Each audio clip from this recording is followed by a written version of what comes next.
പഴവും ബ്രെഡും കൊണ്ട് വളരെ എളുപ്പത്തിൽ സമയം കളയാതെ നമുക്ക് നല്ലൊരു സ്നാക്ക് എങ്ങനെയാണ് ചെയ്യുന്നത് നോക്കാം. ആദ്യമായിട്ട് ഈ ചാനൽ വന്നവരുണ്ടെങ്കിൽ ഒന്ന് സബ്സ്ക്രൈബ് ചെയ്ത് സപ്പോർട്ട് ചെയ്തേക്കണേ.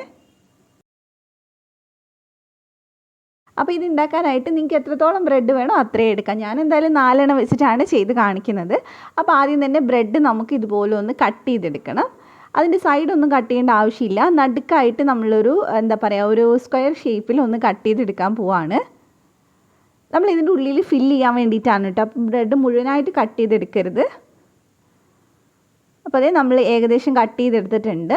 വളരെ സിമ്പിളായിട്ട് നമുക്ക് നോമ്പിനൊക്കെ ഉണ്ടാക്കാൻ പറ്റുന്ന, സ്വീറ്റ് ഇഷ്ടപ്പെടുന്ന എല്ലാവർക്കും ഇഷ്ടമാവുകയും ചെയ്യുന്ന ഒരു സ്നാക്കാണ്. അപ്പോൾ നമ്മൾ ഇതേ കട്ട് ചെയ്തിട്ടുണ്ട്. ഇനി നമുക്കിതെടുത്ത് മാറ്റാം. ഇത് കളയൊന്നും ചെയ്യരുത്, നമുക്ക് ആവശ്യമുണ്ട്. ഇതേപോലെ തന്നെ നമ്മൾ ബാക്കിയുള്ളതൊക്കെ ഒന്ന് കട്ട് ചെയ്തെടുത്താൽ മതി. ഇനി നമുക്ക് വേണ്ടത് ചെറുപഴമാണ്. ചെറുപഴത്തിന് പകരം റോബസ്റ്റ് എടുത്താലും കുഴപ്പമൊന്നുമില്ല. അപ്പോൾ ഞാനൊരു 3 പഴം എടുത്തിട്ടുണ്ട്. അപ്പോൾ ഇതിൻ്റെ കൂടെ തന്നെ ഇനി നമുക്ക് വേണ്ടത് മുട്ടയാണ് കേട്ടോ. ഞാനിവിടെ 2 മുട്ട എടുത്തിട്ടുണ്ട്. 2 മുട്ടയ്ക്കകത്തോട്ട് നമ്മൾ കുറച്ച് പാല് ചേർത്ത് കൊടുക്കുന്നുണ്ട്. ഏകദേശം ഒരു 2 ടേബിൾ സ്പൂൺ പാൽ അത്രയും മതിയാവും. എന്നിട്ട് ഇതിനകത്തോട്ട് ചെറിയൊരു മധുരം കൊടുക്കാനായിട്ട് 1 ടേബിൾ സ്പൂൺ പഞ്ചസാര ചേർത്ത് കൊടുക്കുന്നുണ്ട്. എന്നിട്ട് നമുക്ക് കുറച്ച് ഏലക്കാപ്പൊടി, 2 നുള്ള ഏലക്കാപ്പൊടിയും കൂടെ ചേർത്തിട്ട് നല്ലപോലെ ഇതൊന്ന് മിക്സ് ചെയ്തെടുക്കാം. നന്നായിട്ട് മിക്സ് ചെയ്ത് മാറ്റി വയ്ക്കുക. അപ്പോൾ മുട്ടയൊക്കെ നന്നായിട്ട് മിക്സ് ആയിട്ടുണ്ട്. അപ്പോൾ ഇനി നമുക്കിതിൻ്റെ ലാസ്റ്റ് സ്റ്റെപ്പ് ചെയ്ത് തുടങ്ങാം. അപ്പോൾ ഞാനിവിടെ ഒരു പാനിൽ കുറച്ചൊന്ന് ഓയിൽ ഒഴിക്കുന്നുണ്ട്. ഇതിന് ശരിക്കും നല്ലത് ബട്ടറാണ്. പിന്നെ നെയ്യിൻ്റെ ഫ്ലേവർ ഇഷ്ടമാണെങ്കിൽ നെയ്യ് എടുക്കുക.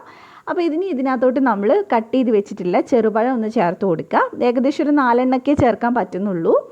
അപ്പോൾ അത് ഓരോരുത്തരെടുത്ത ബ്രെഡിൻ്റെ വലുപ്പത്തിനനുസരിച്ചിരിക്കും കേട്ടോ. ഇനി ഇതിൻ്റെ നടുക്കായിട്ട് നമ്മൾ മുട്ടേൻ്റെ കൂട്ട് ഒഴിച്ചു കൊടുക്കുകയാണ്.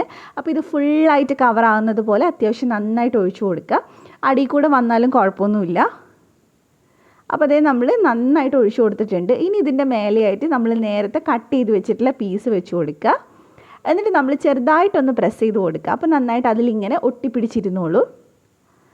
ഇനി നമ്മൾ 2 സൈഡും ഒന്ന് വേവിച്ചെടുക്കുകയാണ്, ഒന്ന് മൊരിച്ചെടുക്കുകയാണ്. ചെറുതായിട്ടൊന്ന് മൊരിഞ്ഞ് വരുമ്പോഴാണ് ഇത് കഴിക്കാൻ നല്ല ടേസ്റ്റ് ഉണ്ടാവുക.